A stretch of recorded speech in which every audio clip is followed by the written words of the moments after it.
Lots of people have been waiting for this. The long-awaited Salt Lake ComicCon starts today. We're lucky to have one of the artists here with us. Well, actually, three of them. Chris Hoffman is the man behind Salt Lake City Strangers, which plays off some of the stereotypes we have here in Utah, because we've got some funny stereotypes.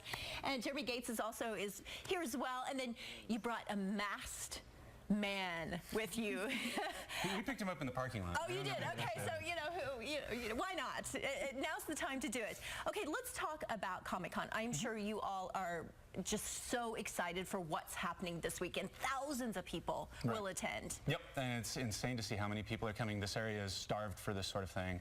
And so they've had ones like this before, but this is really coming together of like the comics, the anime, the haunted houses, that sort of stuff. All of these people coming together, and it seems like it's going to be a really good time. Now let's talk about your comic book. Explain it a little bit, how you got started, and why ComicCon is so important to what you do. Sure. So it's part of the community.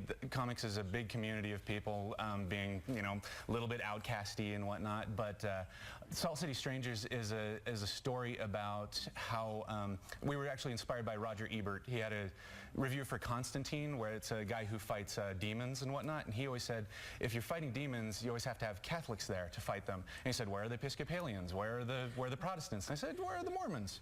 Why shouldn't they be in on the fight? So I went a little bit more down that road. A lot of things we do here, like you're saying, in part of the culture is like we do a lot of volunteer work here. So what would superheroes look like who are volunteers who are trying to fight the forces of evil?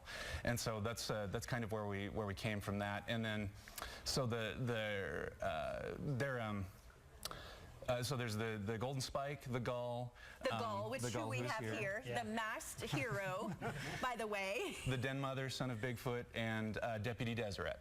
And so they're all from around in Salt Lake, and I wanted to draw places in Salt Lake, beautiful places in Salt Lake. I read somewhere that if you don't live in New York or LA, you live in an exotic locale for a storyline. So Salt Lake has so many cool places. This could be exotic. I mean, it's beautiful. There's plenty of stories, there's plenty of lore, there's plenty of things that we've been able to draw on that all take place here in Utah without having to pull from some of these other areas. So it makes it unique, it makes it interesting. Well, let's talk about ComicCon, because what can you all as artists gain from this? Because it's so big to have it right here.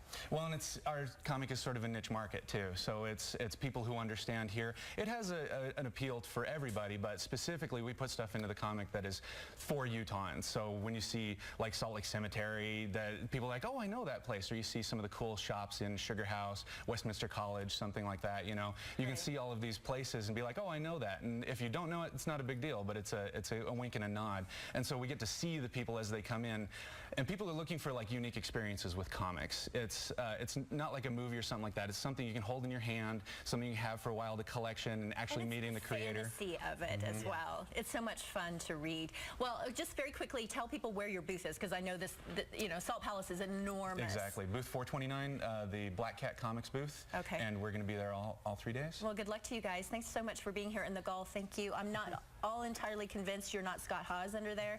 I'm not sure. Oh wait, I hear him. It's darn it, I thought that was you. I did see this guy though on the roof cam just a few moments ago. Grant was like trying to figure out what it was. That's good stuff. Thanks for being here. Thank you. And again,